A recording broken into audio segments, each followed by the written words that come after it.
Hello, folks, and welcome on a brand new episode where we are going to see how African American engagement in the World War One gave face to a new recurrent theme in poetry. I ain't got no, yeah, I ain't got no, I ain't got no, yeah. Many poems talk about how African Americans were seen and considered in the society right after World War One, mainly because that was the main goal of their engagement in the conflict at the time.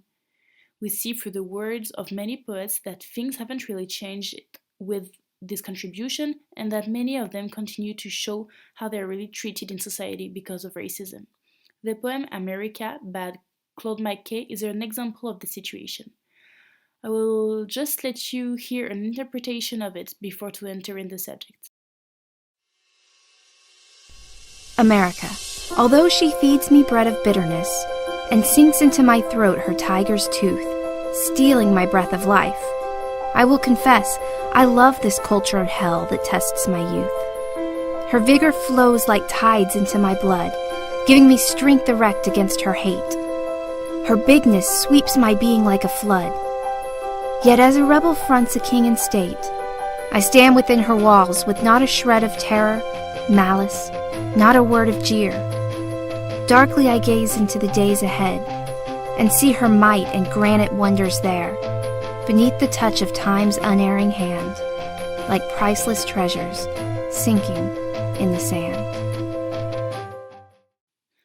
So, you see how the poem is contradictory? On one hand, it's a love poem to the country that McKay chose as his own, but on the other hand, he shows the dark side of its society. All the poem is written on this duality that W.E.B. Du Bois wrote about 20 years before the poem, calling it the two-ness of African Americans. He talks about how they are caught between being black and being Americans.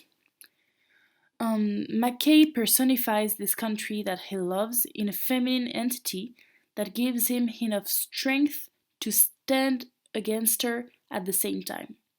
There is a constant fight in his mind for this beloved country that he absolutely hates for being so harsh with black people. In his way, the poem is a way of showing the mistreatment given to African Americans in society at that time.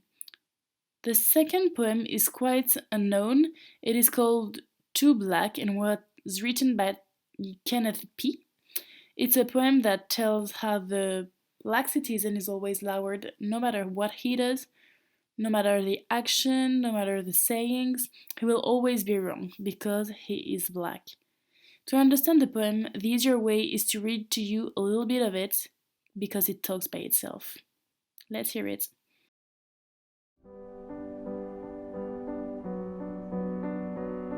They take my kindness for weakness, they take my silence for speechless. They see my confidence as conceit, they see my mistakes as defeats. They consider my success accidental, they minimize my intelligence to potential. My character is constantly under attack, pride for my race makes me too black. So you see how this poem traduces the way black are always being lowered in the American society? They are never considered intelligent, brilliant, they are always attacked and considered too black. The final poem that we chose to present to you on this theme is called Racism is Around Me Everywhere and was written by Francis Duggan. It's a poem that clearly expresses the anger of a black man in the American society. He says that he is tired of being judged by the color of his skin, by his origins, and the goal of this poem is to show that there is no escape from racism in this society. African Americans suffer from it every day at the time, and they can't do anything to change it. I will read some lines to you so that it's more clear to understand. Though we live in a so-called democracy of racism, we will never be free. They judge you by where you come from and the color of your skin. For many, equality and respect seems impossible to win. Francis Duggan expresses how he feels living in the American society at that time, and he clearly states, like the other poets, that racism is part of their everyday life. They wake up and go to bed facing discrimination. Still after the war and the engagement of blacks in the war, no difference is seen in the way they are being treated in society. They are still inferior, second-class citizens that are being pointed at in the streets. This is it for this film. I hope you liked it. See you very soon, folks. Bye.